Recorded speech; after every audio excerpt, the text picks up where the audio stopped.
Hey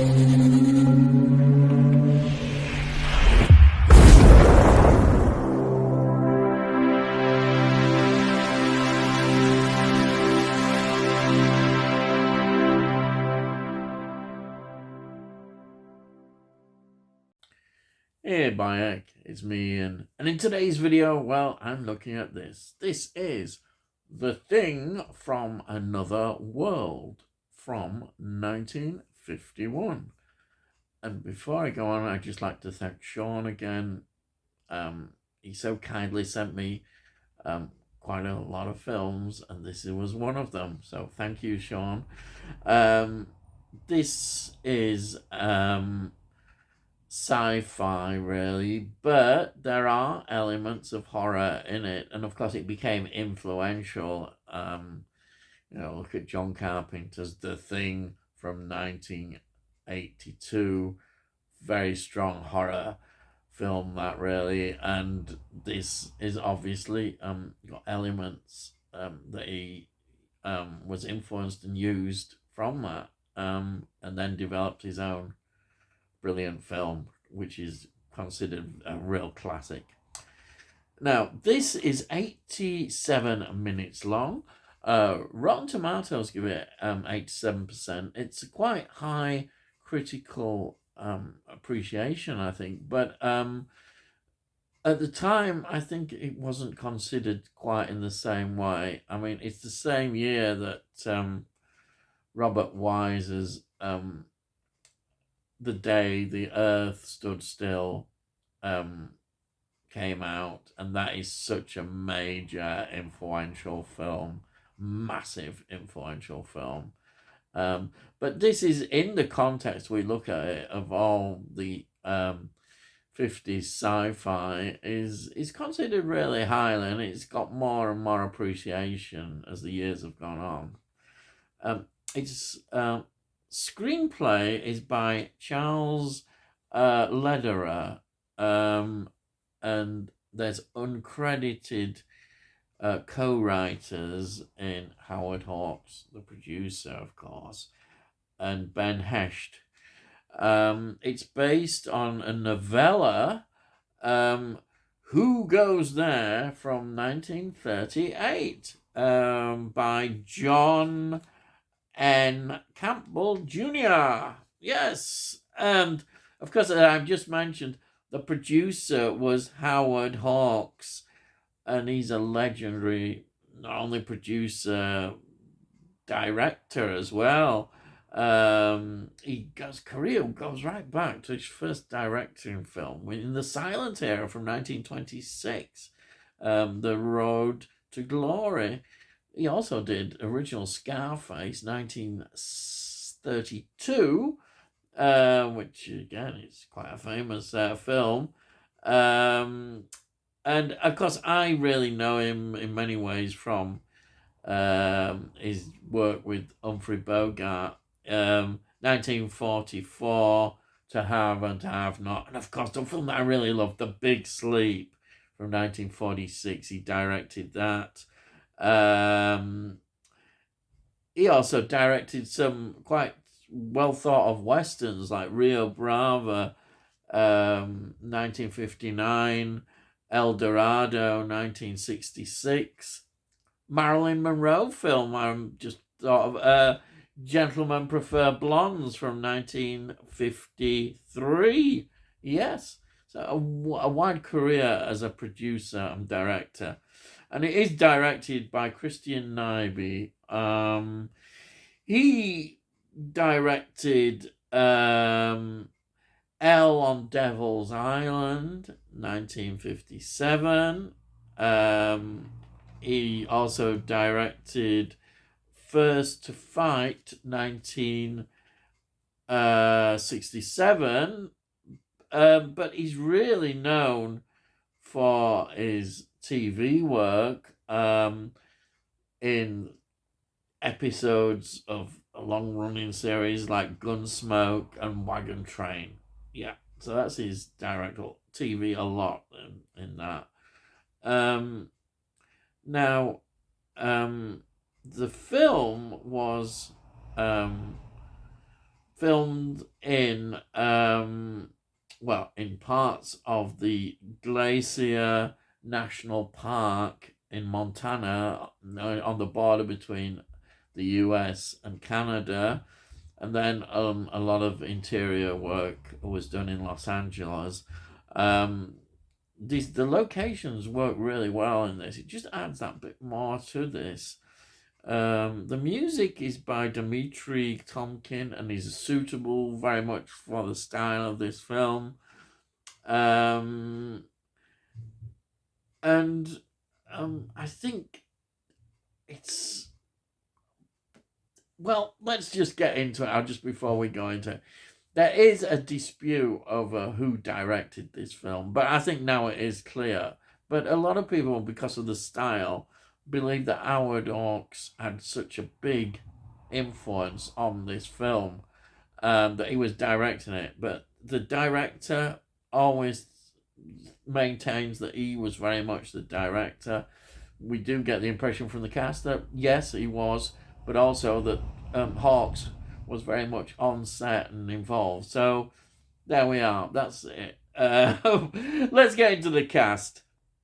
We've got Kenneth Tobey playing an important role. Perhaps the important role is Captain Patrick Hendry. Now, he was in The Beast from 2000 Fathoms. You getting the feel here, from 1953. It Came from Beneath the Sea, 1955. He was in that. He had a lot of these various roles. His career was quite extensive. He was in Dirty Mary, Crazy Larry, Crazy Larry, 1974, which had Peter Fonda and the wonderful, I have to say, Susan George. Yes, Susan George was in that film. Fantastic. Also, he was in The Howling. Well, that's a Joe Dante film from 1981. Great film, werewolf film. Absolutely love it. And he was just in lots of TV roles as well. A really good career and lots of, various roles. And then we've got Margaret Sheridan playing Nikki Nicholson. She was in the notable film that I noticed. Again, she didn't have a very long career for very reasons. I think she retired. She was in I, the Jury from 1953, which is a classic film noir film. But there we are. Then we've got Robert Cornthwaite playing Dr. Anthony Carrington, who's got the scientist role, who's not portrayed in a particularly good light in this film. He was in The War of the Worlds, 1953. You see all this period of great sort of sci-fi stuff. He was in Future World. Yeah, the sequel to Westworld. That was in 1976. And he was just in a lot of TV episodes, like so many. Massive career in that. Then we have got James Arness playing The Thing. Yes. Well, he was in a film called Them from 1954, another sci-fi classic. But he's really well known in terms of playing Marshall Matt Dillon in Gunsmoke, which ran from 1955, yes, to 1975. Wow. That's what he's well known for. What a long TV series that was. Then we've got Douglas Spencer playing Scotty, and he's the reporter, quite important in the film.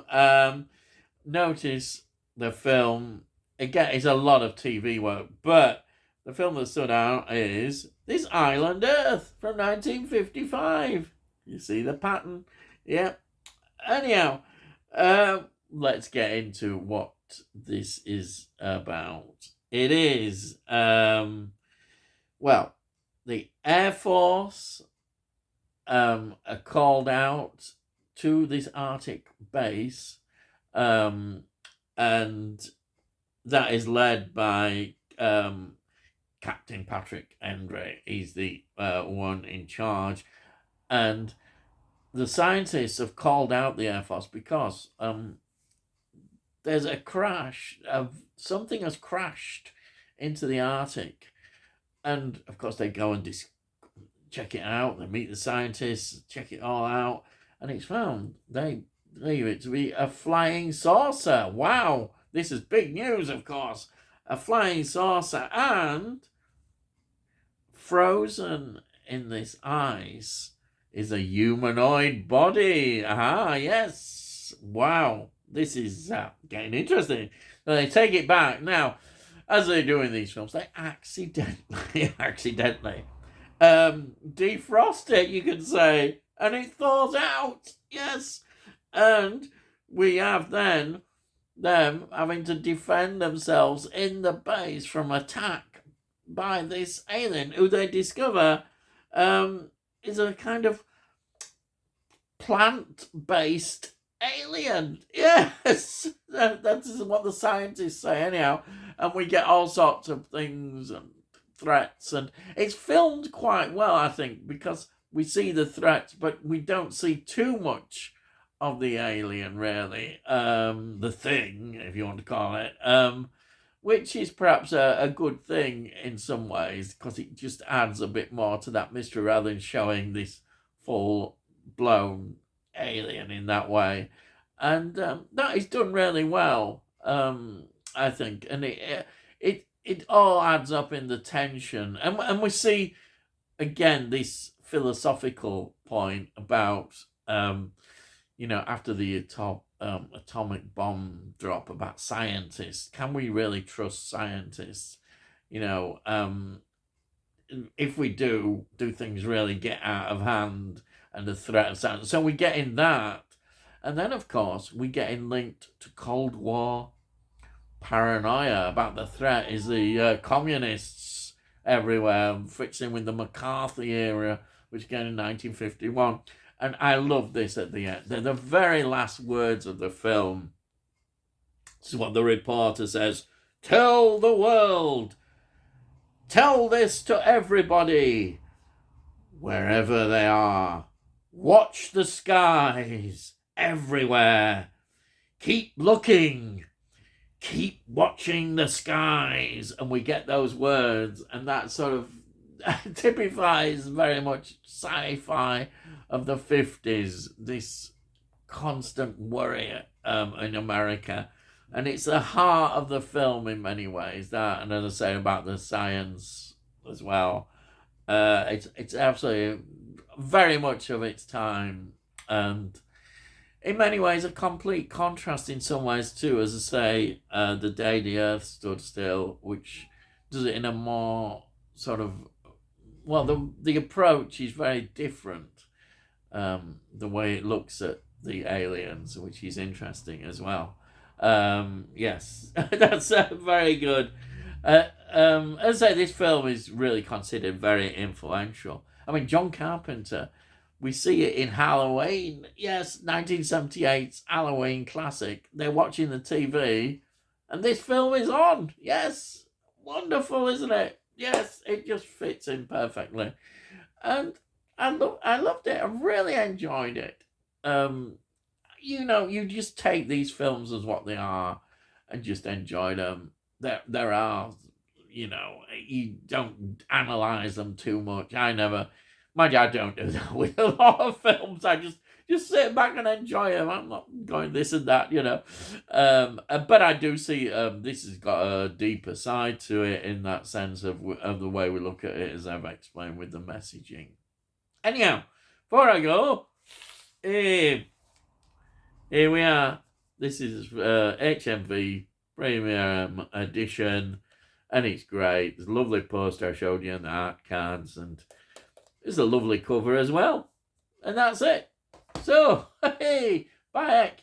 Now, if you're new to the channel, please subscribe, have a look at what I've done, and we'll send you a notification when I produce these videos. And yes, also, if you like this, please give it a like, because then it gets out into YouTube and our algorithms and all that kind of stuff.